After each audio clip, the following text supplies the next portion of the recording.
السلام عليكم ورحمة الله وبركاته نحمده ونصلي على رسوله الكريم قال الله عز وجل في القرآن العظيم أعوذ بالله من الشيطان الرجيم بسم الله الرحمن الرحيم إن أول بيت وضع للناس للذي بمكة مبارك وهدى للعالمين صدق الله المولانا العظيم وصدق رسوله النبي الكريم সুপ্রিয় দর্শক মণ্ডলী মহান আল্লাহ তাআলার শুকরিয়া আদায় করে পবিত্র কালামে পাকের তেলাওয়াতের মাধ্যমে আজকের সুন্দর আয়োজন শুরু করতে যাচ্ছে। অবশ্যই আপনাদেরকে আমন্ত্রণ জানাবো আজকের সুন্দর আয়োজনের শেষ পর্যন্ত থাকার। আল্লাহ রাব্বুল কারীম পবিত্র মক্কা নগরী কেন্দ্রিক অনেকগুলো ইবাদত রেখেছেন, অর্থাৎ বাইতুল্লাহ শরীফকে আল্লাহ তাআলা জগতের বুকে স্থাপন করে মুসলমানদের ইবাদতের কেন্দ্রবিন্দুকে আল্লাহ তাআলা বানিয়েছেন। শুধু বাইতুল্লাহ শরীফে নয়, মক্কা নগরীর আশেপাশে, বাইতুল্লাহ শরীফের আশেপাশে অনেকগুলো জায়গায় আল্লাহ তাআলা বরকতময় করেছেন। তাই তো আল্লাহ তাআলা বলেছেন দিয়েছেন ইন্না আউওয়ালা বাইতিন, সর্বপ্রথম তিনি যে ঘরকে স্থাপন করেছেন লাল্লাযী বিবাক্কাতা মুবারাকান, তার আশেপাশে সবগুলো জায়গাতে আল্লাহ তাআলা বরকত দ্বারা ভরপুর করেছেন। বিশেষ করে হেরেম অর্থাৎ হুদুদ হেরেম, এর মধ্যে আল্লাহ তাআলা অনেক বরকত রেখেছেন। পবিত্র মক্কা নগরীর বরকতময় স্থানসমূহের বিবরণ নিয়ে আজকে বিস্তারিত কথা বলবেন বিশিষ্ট ইসলামী চিন্তাবিদ, মিডিয়া আলোচক ফজিলাতুশ শাইখ মুফতি হাফিজুল ইসলাম কাসিমি, মুহাদ্দিস, জামিয়া দিনিয়া মতিঝিল, ঢাকা। সাথে আছি আমজাদ হোসেন হেলালি। আসসালামু আলাইকুম। ওয়ালাইকুম আসসালাম ওয়া রাহমাতুল্লাহি ওয়া কেমন বারাকাতুহু। আছেন? আলহামদুলিল্লাহ। আলহামদুলিল্লাহ, জি আলহামদুলিল্লাহ। আজকে আপনার কাছে আমরা পবিত্র মক্কা নগরীকে কেন্দ্র করি আসলে বাইতুল্লাহর হজ, তাওয়াফ, সাই, মিনা, মুজদালিফা, আরাফা সব কিছুই। তো এই মক্কা নগরীর আশেপাশে অর্থাৎ বাইতুল্লাহ শরীফের আশেপাশেও কিন্তু অনেক বরকতময় জায়গা রয়েছে। আপনার কাছে এগুলোর বিবরণ শুনবো, কারণ আমাদের হাজী সাহেবরা যখন যান তখন এই বরকতময় জায়গা থেকে কিছুটা বরকত হাসিল করার চেষ্টা করেন এবং মনে প্রাণে একটা বিশ্বাসও রাখেন যে এখানে গেলে আমি ওই বরকতটা পাবো। আপনার কাছে আমরা বিস্তারিত বিবরণ শুনবো। আলহামদুলিল্লাহ, আলহামদুলিল্লাহি ওয়া কাফা ওয়া সালামুন আলা ইবাদিহিল্লাযিনা ইসতাফা, আম্মা বাদ। আজকে যে বিষয়টি নির্ধারণ করা হয়েছে অত্যন্ত গুরুত্বপূর্ণ এবং চমৎকার একটি বিষয়, তা হলো পবিত্র মক্কার বরকতময় স্থানসমূহের বিবরণ। সুপ্রিয় দর্শক শ্রোতা ভাই বোনেরা, আমরা জানি এখন হজের মৌসুম চলতেছে, হজের মাস। পৃথিবীর বিভিন্ন প্রান্ত থেকে আল্লাহর মেহমান বৃন্দেরা আল্লাহর ঘরে অনেকে উপস্থিত হয়েছেন, অনেকে প্রস্তুতি নিচ্ছেন, হবেন। এই মুহূর্তে আমরা দেখতে পাই যে কাবা শরীফে আল্লাহর ঘর তওয়াফ করতেছেন, কেউ বা মদিনা মুনাব্বরায় রাসূলুল্লাহ সাল্লাল্লাহু আলাইহি ওয়াসাল্লামের রওজায়ে আতহারে যে অত্যন্ত ভক্তি আর শ্রদ্ধা নিয়ে সালাম বিনিময় করতেছেন।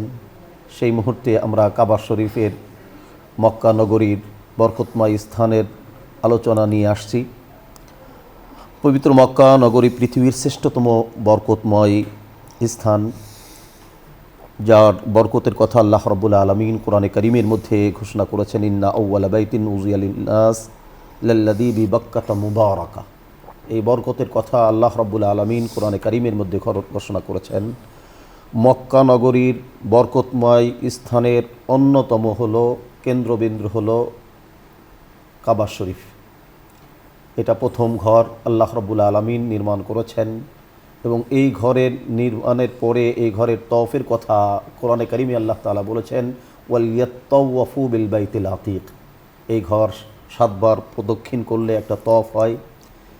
এই ঘরের উপরে আল্লাহ রাব্বুল আলামিনের রহমত অবিরাম বর্ষণ হতে থাকে। প্রতি মুহূর্তে 120টা রহমত এখানে বর্ষণ হতে থাকে।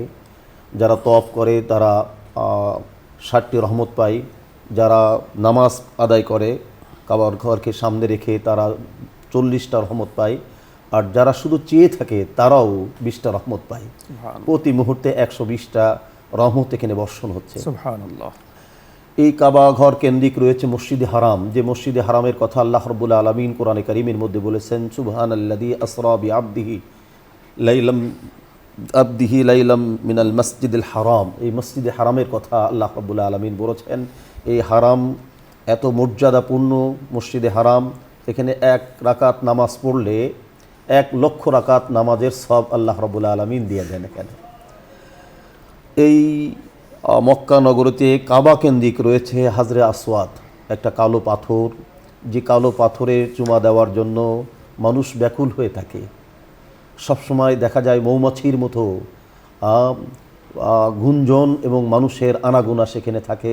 ওই কাবার কর্নারে লাগানো হাজরে আসওয়াদ বেহেশতে এই পাথর, বেহেশত থেকে এই পাথর আল্লাহ রাব্বুল আলামিন প্রেরণ করেছিলেন।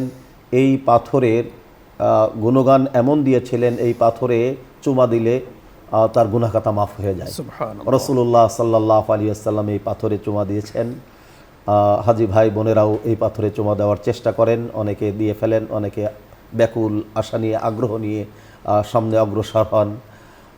আবার হাতে ইশারা চুমা করলেও আল্লাহ তাআলার কুদরত, হাতের ইশারা চুমা করলে দিলেও এই ফজিলাত আল্লাহ তাআলা দিয়েছেন। যারা কাছে যেতে পারে না, দূর থেকে ইশারা করে যে চুমা দিলে তাও গুনাহ মাফ হয়ে যায়। এখানে হাজরে আসওয়াদ এখানে রয়েছে। এখানে কাবা কেন্দ্রিক আর একটা রয়েছে, মুলতাজিম রয়েছে, যে হাজরে আসওয়াদ এবং কাবার দরজার মাঝখানে যে জায়গাটা, এখানে রাসূল সাল্লাল্লাহু আলাইহি ওয়াসাল্লাম মুখ দিয়ে হাত দিয়ে এখানে দোয়া করেছেন, দোয়া কবুলের একটা জায়গা। এখানে কাবা কেন্দ্রের সাথে সংশ্লিষ্ট লাগানো রয়েছে হাতিমে কাবা, যেটাকে বলি, এটা কাবারই অংশ। এর ভিতরে নামাজ পড়া, দোয়া করা, দোয়া কবুলের কথা বলা হয়েছে। এটার ভিতরে নামাজ পড়া মানে কাবা শরীফের ভিতরে নামাজ পড়া নামান্তর। এখানে রয়েছে মিজাবে রহমত রয়েছে, বৃষ্টির পানি, একটা নালা, পর নালা রয়েছে, সেখান থেকে বৃষ্টির পানি, রহমতের পানি করতে বসে। এখানেও দোয়া কবুলের একটা জায়গা রয়েছে। কাবা কেন্দ্রিক রয়েছে মাকামে ইব্রাহিম, যার কথা আল্লাহ রাব্বুল আলামিন কোরআনে কারীমের মধ্যে বলেছেন, ওয়াত্তাখিযু মিন মাকামি ইব্রাহিমা মুসাল্লা। এখানে নামাজ পড়ার কথা, তওয়াফ শেষে 2 রাকাত নামাজ পড়ার কথা। এখানে দোয়া করলে দোয়া কবুল হয়, মাকামে ইব্রাহিমের পিছনে দোয়া করলে দোয়া কবুল হয়। চমৎকার আপনি বলছিলেন। দর্শক মণ্ডলী, পবিত্র কাবা শরীফ কেন্দ্রিক রয়েছে বরকতময় জায়গা, দোয়া কবুলের জায়গা। ঠিক মসজিদুল কিবলাতাইন, 2 কেবলার মসজিদ, যেখানে আল্লাহ রাব্বুল কারীম, আমাদের কেবলা ছিল বাইতুল মুকাদ্দাসের দিকে, আল্লাহ তাআলা মসজিদে হারামের দিকে করে দিয়েছেন। সেখানেও এই বরকতময় জায়গা কিন্তু রয়েছে। সেখানে রয়েছে বরকতময় মিনা, সেখানে রয়েছে বরকতময় মুজদালিফা, সেখানে রয়েছে ঐতিহাসিক বরকতময় আরাফাতের ময়দান, সেখানে রয়েছে গারে হেরা, সেখানে রয়েছে গারে সৌর, যেখানে রসুল আকরাম সাল্লাল্লাহু আলাইহি সাল্লামের স্মৃতি বিজড়িত অনেক অনেক হৃদয় বিদারক মুমিনদের জন্য শিক্ষণীয় ঘটনা রয়েছে। নবী প্রেমের যে ঐতিহাসিক নিদর্শন হযরতে আবু বকর সিদ্দিক রাদিয়াল্লাহু তাআলা আনহু জগৎবাসীর শিক্ষার জন্য রেখে গিয়েছেন। সুবহানাল্লাহ। হযরতে আবু বকর সিদ্দিক রাদিয়াল্লাহু তাআলা আনহু মক্কা হিজরতের সময়, মক্কা থেকে মদিনা হিজরতের সময় বারবার পেছনের দিকে তাকাচ্ছিলেন। রাহমাতে আলম সাল্লাল্লাহু আলাইহি সাল্লাম একবারও তাকাননি। সুবহানাল্লাহ। এখান থেকে কত বড় আদর্শ আমাদের জন্য রয়েছে। যিনি আল্লাহ পাকের উপরে ভরসা করেন তার জন্য কিছুই প্রয়োজন নেই। তিনি বারবার বলছিলেন, লা তাহজান ইন্নাল্লাহা মা'না, লা তাহজান ইন্নাল্লাহা মা'না। দুনিয়াতে কখনো কোনো পেরেশানি করার কোনো প্রয়োজন নেই, আমাদের সাথে আল্লাহ আছেন, আমাদের সাথে আল্লাহ আছেন। বিশ্ববরেণ্য কবি আল্লামা শেখ সাদী রহমতুল্লাহি আলাই সুন্দর বলেছেন, মান্না গুঞ্জম দর জমিনে আসেমা লেকে গুঞ্জম দর কুলুবে মোমেনা। বলে চমৎকার বলেছেন যে একজন মানুষ কি চিন্তা করে, আল্লাহ রাব্বুল কারীমের ক্ষমতা, আল্লাহ পাকের কুরসি, আরও সকল কিছু এত ব্যাপক, এত বড়, এত পাওয়ারফুল, এত তাৎপর্যপূর্ণ, এত ওজনী যে আল্লাহ পাকের একটা কুদরতি আঙ্গুলের ভার 7 আকাশ 7 জমিন নেওয়ার ক্ষমতা রাখে না। কিন্তু প্রত্যেকটা মুমিনের হৃদয়ের মধ্যে আল্লাহ পাকের রহমত কিন্তু সেখানে বসে আছে। সুবহানাল্লাহ। মুমিনের হৃদয়ের মধ্যে আল্লাহ রাব্বুল কারীম সবসময় রহমত প্রেরণ করেন। দর্শক মণ্ডলী, মক্কা মদিনার আলোচনা করতেই ভালো লাগে, শুনতেও ভালো লাগে। ইনশাআল্লাহ আমরা আলোচনা আরও করব। তবে এখন আসবো আপনাদের কাছে, প্রশ্নের উত্তর নিয়ে কথা বলবো। প্রথমে যেটা আছেন, আসসালামু আলাইকুম। দর্শক পরিচয় বলে প্রশ্ন করুন। ওয়ালাইকুম আসসালাম।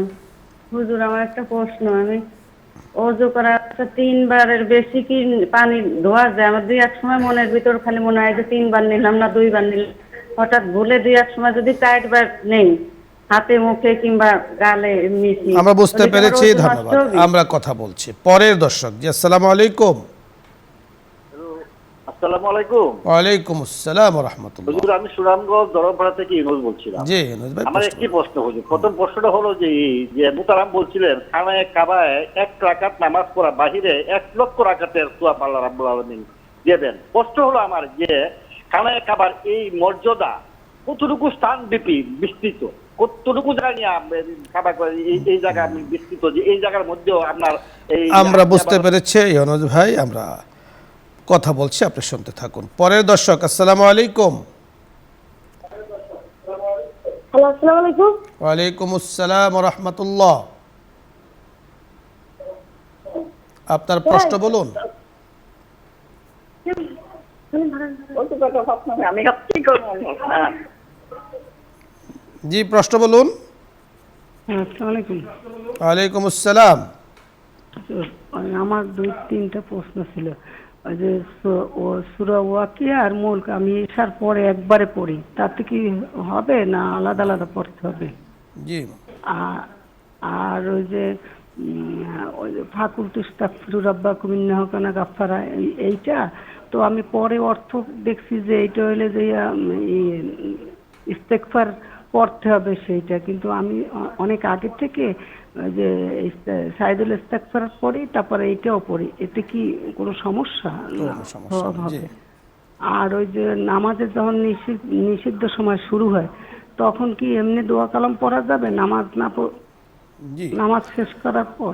আমরা বুঝতে পেরেছি। ধন্যবাদ দর্শক মণ্ডলী। অনেকগুলো প্রশ্ন আমাদের হাতে ইতিমধ্যে এসে পৌঁছেছে, আমরা কথা বলছি এক এক করে, আপনারা ধৈর্য সহকারে কথাগুলো শুনবেন।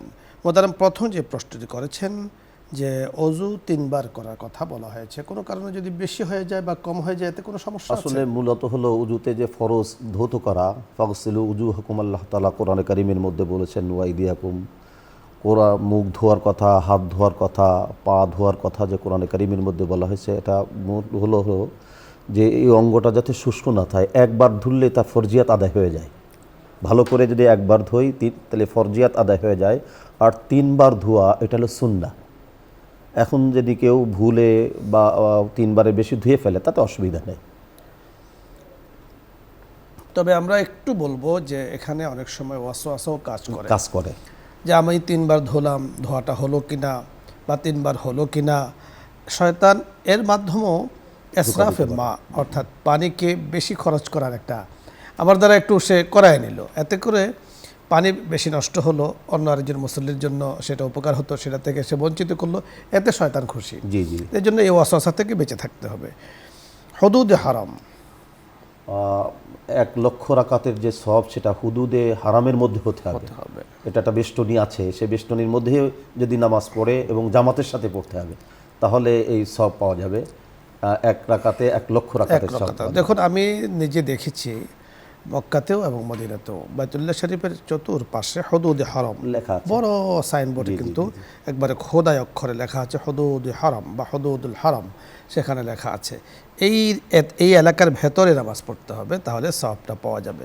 আবার মদিনাতেও কিন্তু হুদুদে হারাম 1 রাকাতে 50,000 রাকাতের যে সওয়াবের কথা আছে সেটাও কিন্তু হারামের ভেতরে হতে হবে।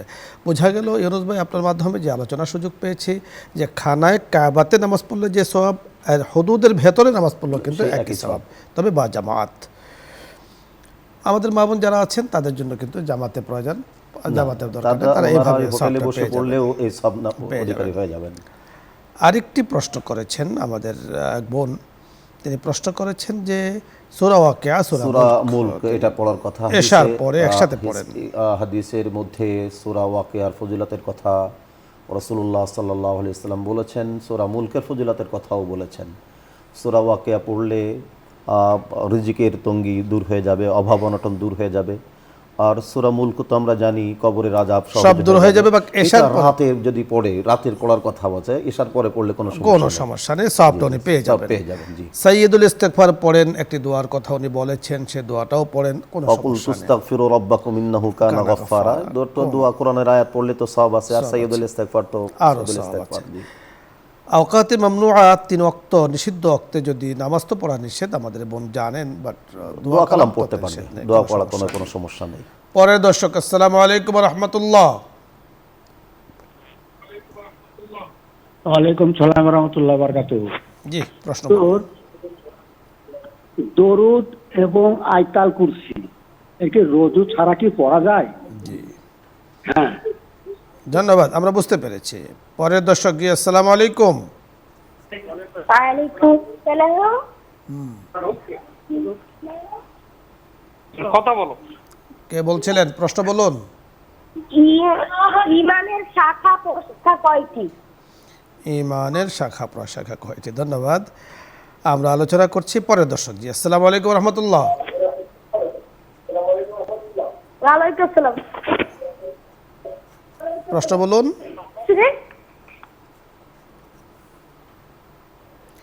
আপনি চেষ্টা করছেন, করতে থাকুন, পেয়ে যাবেন ইনশাআল্লাহ কানেকশন। আমরা দুটো প্রশ্ন পেয়েছি। জি, প্রথম যে প্রশ্নটি করেছেন দরুদ এবং আয়াতুল কুরসি ওযু ছাড়া পড়া উজু যাবে ছাড়া পড়া যাবে। দূরত্ব সবসময় পড়া যায়, আর কোরআনের আয়াত এটা যদি মুখস্থ পড়ে তাহলে উজু ছাড়া এটা পড়া যাবে, কোনো অসুবিধা নেই। ও আরেকটি প্রশ্ন করেছেন আমাদের এক বোন যে ইমানের শাখা প্রশাখা ইমানের শাখা প্রশাখা আমরা হাদিসের মধ্যে পাই রাসূল সাল্লাল্লাহু আলাইহি ওয়াসাল্লাম 70-এর অধিক। এখানে মুহাদ্দিসিনে কেরাম এই হাদিসের ব্যাখ্যায় বলেছেন 77টি শাখার কথা, 77 শাখার কথা বলেছেন। ফাফজালুহা কুলু লা লা ইলাহা ইলাহা ইল্লাল্লাহ। ইল্লাল্লাহ। ধন্যবাদ শেখ, আপনাকে আজকে এই সুন্দর আয়োজনে আপনি আমাদেরকে সময় দিয়েছেন। জাযাকুমুল্লাহু আহসানাল জাযা। দর্শক মণ্ডলী, আমাদের সর্বশেষ যিনি প্রশ্ন করেছেন, সম্ভবত ছোট এক আমাদের বাচ্চা প্রশ্ন করেছেন, মুরব্বীদের পক্ষ থেকে উনি প্রশ্ন করেছেন। ইমানের শাখা প্রশাখা অনেকগুলো আছে, উত্তম হলো লা ইলাহা ইল্লাল্লাহু মুহাম্মাদুর রাসূলুল্লাহ। এই লা ইলাহা ইল্লাল্লাহ এত ওজনী, এত পাওয়ারফুল। হাদিসের মধ্যে আছে যে কোনো ব্যক্তির ভেতরে যদি লা ইলাহা ইল্লাল্লাহ থাকে এবং তা নিয়ে কবরে যায় তাহলে তার মুক্তির জন্য এক কালিমা যথেষ্ট। সুবহানাল্লাহ। এই জন্য এই কালিমার উপরে অটল অবিচল থাকা এটা অত্যন্ত জরুরি। কাউলু রাব্বুনাল্লাহু সুম্মা ইসতাকামু, যারা লা ইলাহা ইল্লাল্লাহ বলেছেন তার উপরে অটল রেখেছেন, অটল রয়েছেন, আল্লাহ তাআলা তাদের জন্য বলেছেন লা খাউফুন আলাইহিম ওয়া লা হুম ইয়াহজানুন, তাদের জন্য কোনো পেরেশানি নাই, তাদের জন্য রহমতের ফেরেশতা সব সময় তাদের জন্য রহমতের দোয়া করতে থাকেন। আল্লাহ রাব্বুল কারীম আমাদেরকে কবুল করেন, এই আয়োজনকে কবুল করেন, পবিত্র মক্কা নগরীতে বারবার, মদিনা নগরীতে বারবার যাওয়ার তৌফিক দান করেন এবং সুন্দর বরকতময় স্থানগুলোকে বারবার দেখার তৌফিক দান করেন, বারাকা হাসিল করার তৌফিক দান করেন। সকলকে ধন্যবাদ জানিয়ে ইনশাআল্লাহ আগামী দিনে আবারও এই সময় ইনশাআল্লাহ দেখা হচ্ছে নিউজ 24-এর পর্দায়। এই আশাবাদ ব্যক্ত করে বিদায় নিচ্ছি। আমজাদ হোসেন হেলালি। আসসালামু আলাইকুম ওয়া রাহমাতুল্লাহি ওয়া বারাকাতুহু। দোয়া হচ্ছে দরুদ ইস্তিগফার পাঠ করি। আল্লাহুম্মা সাল্লি আলা সাইয়্যিদিনা ওয়া নাবিয়্যিনা ওয়া শাফিঈনা ওয়া হাবিবিনা مولانا محمد صلى الله عليه وسلم أستغفر الله ربي من كل ذنب وأتوب إليه لا حول ولا قوة إلا بالله العلي العظيم. الحمد لله رب العالمين والصلاة والسلام على سيد الأنبياء والمرسلين وعلى آله وأصحابه أجمعين. وربنا ظلمنا أنفسنا وإن لم تغفر لنا وترحمنا لنكونن من الخاسرين. رب اغفر وارحم وأنت خير الراحمين. ইয়া আরহামার রাহিমিন, ইয়া আরহামার রাহিমিন, ইয়া আরহামার রাহিমিন।